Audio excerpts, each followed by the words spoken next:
Welcome back to Afternoon Live. The life you dream of, it may seem impossible or years away, but it doesn't need to be. Here to share tips to creating the life you want, we welcome back recovery expert and author of Chaos to Clarity, Marcy Hopkins joins us. Hi, Marcy. Hi, so great to be here. Thank you. So good to have you, helping people get the life they want. And you say the main thing is to get curious, right?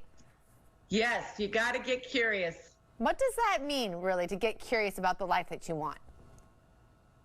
Well, it's really about thinking, what do I want out of this life? What would make me happy? And one of the things that I have found that worked for me is think about what you love doing as a child.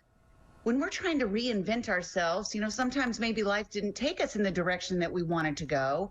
Think about what we really enjoyed doing. Like for me, it was getting in front of the camera, wanting to be a model. I didn't do that till I was 40 years old. But this is something I share more about in my book, that moving through that fear, because it's hard. But really think about what it is that you like, clear your mind, get through any bad habits, meditate, and those things will start coming to you, what you need to do next. So really, I mean, it's such a big, I don't know, it seems profound to say, I want to find my purpose, right? I know. Because like, what does that, as far as a purpose, it kind of sounds like one thing that you're kind of aiming for. Is that what you should do, is kind of start with one and kind of branch from there?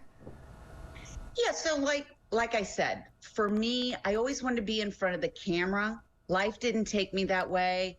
And then I thought, you know what, I'm going to go after it. And when I hit my 40s, which is kind of crazy, but I went after commercial print. But maybe there's things that you enjoy, like photography. Maybe it's a hobby right now, right? Maybe there's things you're really good at. People come to you about cooking, whatever it is. But that's something that you can make a business out of and live your purpose, and something that's going to make you happy. Yeah, and then you say to set long-term goals. What do those look like? Like, how long-term do you mean? Do you mean a year out? Do you mean 10 years? So I think that you need to set goals that are comfortable for you. Maybe it's 3 months, maybe it's 6 months, maybe it's a year.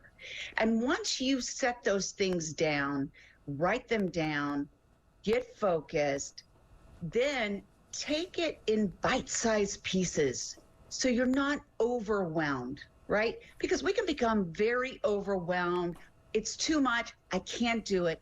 But if we write it down, we get focused, and then we start taking little steps towards those goals, you're going to be able to get there a lot easier than just not having a plan.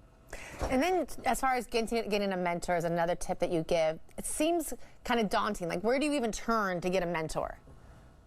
So I really think, listen, if there's someone not in your life that can be a mentor, or someone that's doing what you want or not doing what you want, find someone that you want to emulate. Somebody that's doing something, like a life coach, or like a Mel Robbins, like a life coach. She's amazing. We're not reinventing the wheel here. So just start following someone on social media, which is a gift today, that we can start following someone that's doing something, they're successful. Start following their formula so you can become successful in something that you want to do. And writing it all down, you say as well. And writing it down? Yeah. Yeah, so you can get focused and be clear and not think about it all the time. Because if we have it rattling around in our head, I don't know about you, but I'm laying there in bed and I'm thinking about all these things. And half the time I forget about them in the morning. So if you write them down, it really clears your mind and you can stay focused. So true. For me, it's sometimes in the shower and I'm like, uh-oh. What do I do at this point? I got to remember this. Staying motivated is really hard, though, especially when it's a long-term goal or something that maybe it's like this, right? You have a lot of movement in 1 week, and then suddenly you kind of kicked back. Like, how do you stay motivated? Well, again, you don't want to do too much at one time because you're going to get burnt out. So going back to that one step at a time, staying very focused, using your energy towards something that needs to be done in that time, that's something that you can do later on.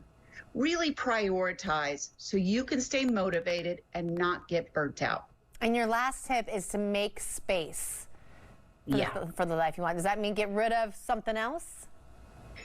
So you want to make space if something is bringing you down and your energy isn't positive, and this could be people that are around you, unfulfilling job, get rid of those things. Maybe not do it overnight, do it in a way that makes you feel good.